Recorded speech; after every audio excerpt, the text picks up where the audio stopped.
22. jūnijā Latvijā tika atklāts pirmais atkrituma apsaimniekošanas centrs Poligons Daibe.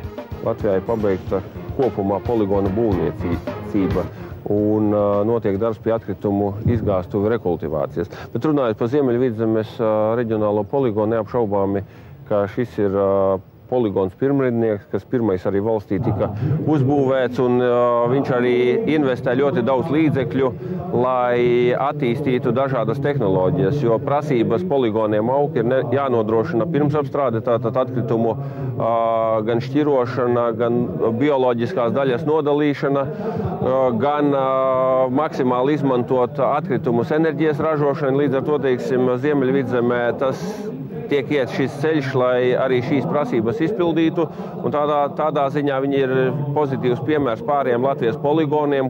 Noslēdzies projekts atkritumu apsaimniekošana Ziemeļvidzemes reģionā 3. kārta.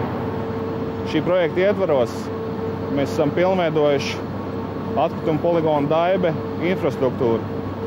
Tas nozīmē, ka mēs esam uzbūvējuši jaunu atkritumu noglabāšanas krātuvi, palielinājuši attīrīšanas iekārtu jaudu un uzbūvējuši atkritumu priekšapstrādes centru.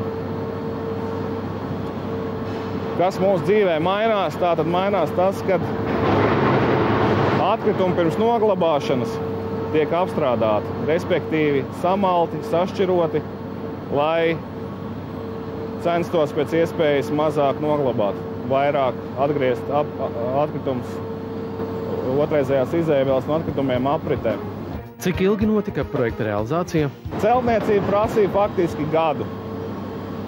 Mums bija iespēja būvēt divus gadus, bet mēs iespringām lai pabeigtu darbus gada laikā.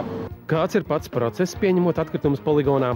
Tātad sadzīves atkritumi pa priekšu tiek samalti, kad viņi ir atvesti šeit. Jo, kā mēs te redzam, atkritumi parasti, sadzīves atkritumi ir aizsietos maisiņos. Liela daļa. Atkritumu smalcināšanas iekārta tos samaļ, tālāk šķirošanas iekārta tos šķiro pa frakcijām. Aptuveni 50% mēs nošķirojam bioloģiskos atkritumus. Un mēs šo gala produktu kompostu izmantojam atkritumu krātuves pārklāšanai.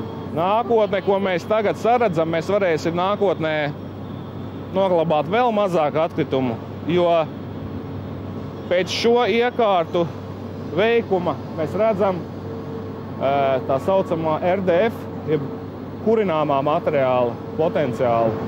Jāpiezīmē arī tas, ka pareiza atkrituma apsaimniekošana ir viens no būtiskākajiem katras valsts ekonomikas balstiem, jo netiek lieki tērēti resursi. Un SIA Ziemeļvidzemes atkrituma apsaimniekošanas organizācijas realizētais projekts Poligons Daibe ir spilgts piemērs tam.